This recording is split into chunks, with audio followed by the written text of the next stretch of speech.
Hello friends, हमारी आज की स्टोरी है मेरी पसंद। दोपहर को बेटे सुमित ने ऑफिस से फ़ोन करके बता दिया कि शाम को वो अपनी खास दोस्त नेहा को मुझसे मिलवाने घर ला रहा है। अच्छी तरह से समझ गई मैं खास दोस्त और मिलवाने का मतलब। एक दो बार बेटे ने अपनी उस खास दोस्त से फ़ोन पर बात भी करवाई है, पर मुझे उसकी वो खास दोस्त कुछ खास पसंद नहीं आई। कहाँ मैं एकदम शांत गंभीर स्वभाव की और कहाँ वो चंचल चुलबुली सी लड़की। खैर, मन मारकर लग गई शाम की तैयारी में। शाम ठीक 6 बजे दोनों आ गए। मुझे देखते ही सबसे पहले उस लड़की ने मेरे पैर छुए और फिर बड़ी तल्लीनता से घर में रखी सजावटी चीज़ें देखने लगी।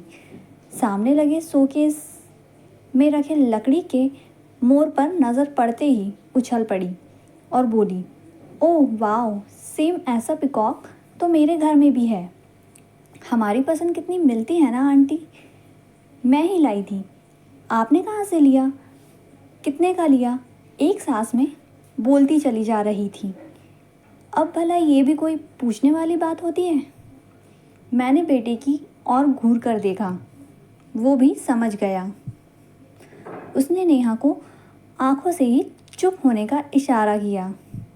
बस थोड़ी देर चुप रही, फिर जो बोलना शुरू किया वो डाइनिंग टेबल पर बैठने तक ख़त्म ही नहीं हुआ।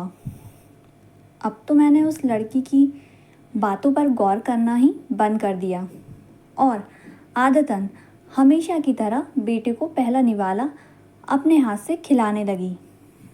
मैंने ही तो बचपन से उसकी आदत ख़राब कर रखी है। मेरे हाथ से खाए बिना खाना शुरू ही नहीं करता। उसे खिलाने के लिए हाथ क्या बढ़ाया। वो झेपते हुए बोला, ओ कम ऑन मम्मा, मैं बच्चा थोड़े ना हूँ, बड़ा हो गया हूँ, खुद खा लूँगा ना। पलकों को झपका झपका कर बड़ी मुश्किल से आंसुओं को रोक पाई। आज जिस लड़की की वजह से मेरे बेटे ने पहली बार मेरे हाथ से खाने को मना कर दिया, वही लड़की हम दोनों माँ बेटे के बीच में बोल पड़ी, क्या सुमित, तुम भी ना, भला कोई अपने बड़ों से भी बड़ा होता है क्या? हम कितने भी बड़े क्यों ना हो जाए, पर अपने मम्मी पापा के लिए हमेशा बच्चे ही रहते हैं। मैं हैरान रह गई।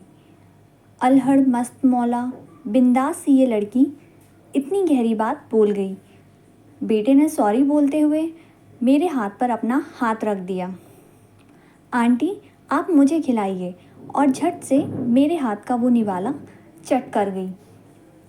सच कहूँ तो उसकी इस हरकत पर मुझे हंसी आ गई। एक और निवाला खिलाने का मन किया, पर संकोचवश खिलाया नहीं। बस पूछ लिया, खाना कैसा लगा नेहा? सच्ची आंटी जी, खाना बहुत टेस्टी है, बिल्कुल बिल्कुल मेरी पसंद का। खाने के मामले में भी हम दोनों की पसंद एक जैसी ही है।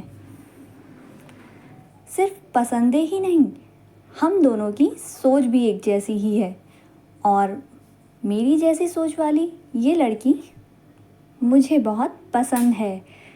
कहते हुए मैं तो हंस पड़ी और वो शर्मा गई।